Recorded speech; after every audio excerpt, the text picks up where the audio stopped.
Sandık başkanımız kim? Hocam nasılsınız? Nasılsınız? Sağ olun, sizler de iyisiniz. Başkanlarım, iyi misiniz? Sağ olun. Nasılsınız? Allah razı olsun. Teşekkür ederim. Sağ ol, sağ ol. Dayı nasılsın dayı? Hoş geldin. Sağ ol, Allah razı olsun. Nasılsın? Dayı ne var ne yok? Ne zaman geldin?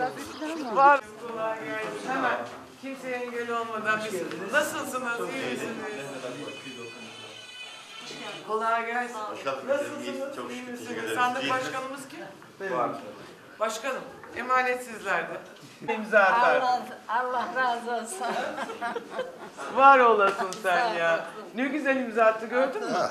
Severim seni ben. Sevi seni Oo. Allah.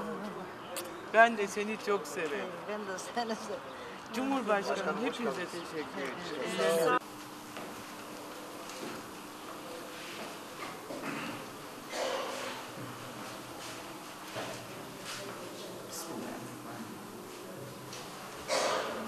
Hayırlı olsun. Hayırlı olsun. 28 Mayıs 2023 Türkiye tarihinde önemli bir gün oldu ve olacak inşallah. Türkiye yüzyılını inşa ederken düne kadar bütün siyasiler konuştu. Hepimiz konuştuk ve bugün milletimizin konuşacağı gün.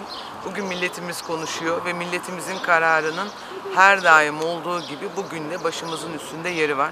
Ve sandıklardan çıkacak her türlü karar bizim başımızda, gözümüz üstünde. Bugün milletin kararının verildiği gün ve sandıklar inşallah sandık başkanlarımızla, yöneticilerimizle hepsi emanetlerine sahip çıkmak üzere görevlerinin başında. İnşallah 2023'te Türkiye yüzyılını inşa ederken geleceğimize, çocuklarımıza, vatanımıza, milletimize ve ümmetimize hayırlı kararlar bu sandıklardan çıkar. Allah hayırlı uğurlu eylesin.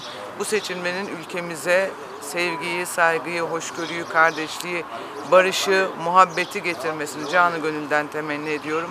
İnşallah saat 5 sonrası milletimizin kararlarını hep birlikte dua ederek, alkışlayarak kabul edip başımızın üzerine taşıyacağız diyorum.